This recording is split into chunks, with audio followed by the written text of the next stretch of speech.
মাথাভাঙ্গা শহর সংলগ্ন কান্দুরায় মোড়ে এক মহিলাকে মারধর করার ঘটনা নিয়ে ব্যাপক আলোড়ন পড়েছে। জখম ওই মহিলা বর্তমানে মাথাভাঙ্গা মহকুমা হাসপাতালে চিকিৎসাধীন রয়েছে।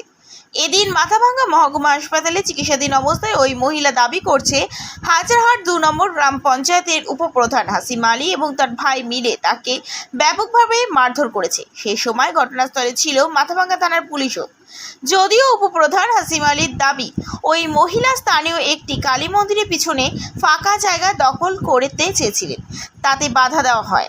এদিন অন্য একজনের দোকানে এসে ঝামেলা করাতে তাকে সরিয়ে দেওয়া হয়েছে। সেই সময় ওকে নিরস্ত করার জন্য বাড়িতে পাঠিয়ে দেওয়া হয়েছে। মারধর করার অভিযোগ সম্পূর্ণ ভিত্তিহীন, তবে পুলিশের সামনে মারধর করার অভিযোগ ওঠায় ঘটনাকে ঘিরে পুলিশের ভূমিকা নিয়েও প্রশ্ন উঠতে শুরু করেছে।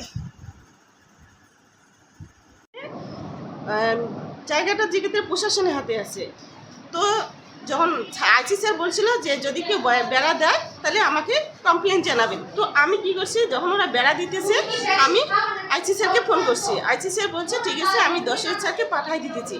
ওনারা আসে বেড়াটা খুলতেছে, তো বেড়াটা খুলে দিল। আর একটা বেড়া আছে, ওটা আছে এখানে হাসিম আলী আর হচ্ছে ইরশাদ আলী, তারপরে হচ্ছে কিনার, অনেক কজনই আর কি, সবাই এসে আমার সাথে মানে মানে খুব অত্যাচার, ডাং চুলে মুঠি ধরে মানে এইখানে পড়ার দিয়ে এমন করে মারছে। এই যে দেখেন ভিডিওগুলো সব কিছু এরকম, মানে সেই খুব মারধর করছে। হাসিম আলী আর হচ্ছে ইরশাদ আলী, এরা সবাই ওই পরিবারটা সবাই এসে আমাকে মেয়ে ছেলে পুরুষ সবাই মারছে। এইখানে আমার কাছে ভিডিও আছে, সব ভিডিও দেখেন। আমি এটা নবান্নতে আমি আগে এটা দিতে চাচ্ছি যে আমি বিচার চাই যে আমার এইরকম হাসিম আলী এত বড় একটা পার্টির নেতা, ইরশাদ আলী ওনার ভাই কেন আমাকে এইভাবে মারপিট করলো, আমাকে বেইজ্জতি করলো। আমি এটা শাস্তি চাই, কঠিনতা শাস্তি আমি চাই। দেখেন, প্রথমত এখানে যে গণ্ডগোলটা সেটা হলো কালী মন্দিরের একটা জমি নিয়ে। সেই জমিটা কালী মন্দিরের উনি দখল করতে এসেছে। তো তবুও তো সেই সময় আমরা ছিলামই না, পরবর্তীতে শুনে এসেছি।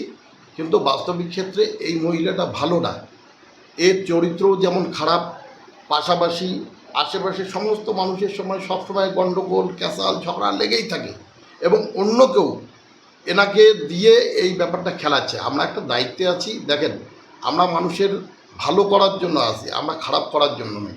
আর মহিলা মানুষের গায়ে হাত আমরা ছিল কেন, আমরা একটা দায়িত্বে যেহেতু আছি, কখনোই এটা হতে পারে না। এটা মিথ্যা কথা বলছে।